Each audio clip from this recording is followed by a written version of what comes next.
வீட்டில் வந்து இது போல் வேஸ்ட்டாக போடுற மூடி இருக்கும் பார்த்திங்களா குப்பையில், அந்த மூடி எல்லாத்தையும் எடுத்து கலெக்ட் பண்ணிவிட்டு நம்ம என்ன பண்ணலாம், கத்தியை நல்லா ஹீட் பண்ணிவிட்டு நல்லா நடுவில் வந்து கரெக்டாக ஹோல்ஸ் மாதிரி போட்டு எடுத்துக்கலாம்.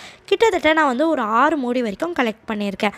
இப்போ வந்து இந்த ட்ரௌசர்லலாம் வரும் பார்த்திங்களா நாடா, அந்த மாதிரி நாடா வந்து எடுத்துக்கிறேன். உங்கள்கிட்ட வேறு என்ன ரோப் இருந்துச்சுன்னா கூட எடுத்து இது போல் ஒரு ஆணியில் வந்து மாட்டி விட்டுக்கோங்க. நெக்ஸ்ட்டு நம்ம ஓட்டை போட்டிருக்கோம் பார்த்திங்களா மூடி, அந்த ஓட்டையில் வந்து இது போல் நாடாவில் போட்டு சொருவி கட்டி விட்டுடுங்க. இப்போ வந்து இதை வந்து எதுக்காக யூஸ் பண்ண போகிறோம்னா, நம்ம குழந்தைங்களுடைய சாக்ஸு, நெக்ஸ்ட்டு ஷூவோட ஷார்ட்ஸு, அதுக்கப்புறம் ஜட்டிங்க, இது போல் பனியன்ங்க எல்லாத்தையும் வந்து அழகாக இது போல் ரோல் பண்ணிவிட்டு நம்ம வந்து இந்த மூடிங்களுக்கு நடுவில் வச்சு விட்டுட்டோம்னா என்ன தான் பண்ணாலும் கலையவே கலையாது. நமக்கு வந்து எடுக்கிறதுக்கும் ஈஸியாக இருக்கும். இன்னும் நீங்கள் குழந்தைங்களோட லஞ்ச் டவலு, அதுக்கப்புறம் காலையில் அவங்க போடக்கூடிய யூனிஃபார்ம்ஸ் எல்லாம் கூட இது போல் வேர் பண்ணி வைங்க. ரொம்பவே யூஸ்ஃபுல்.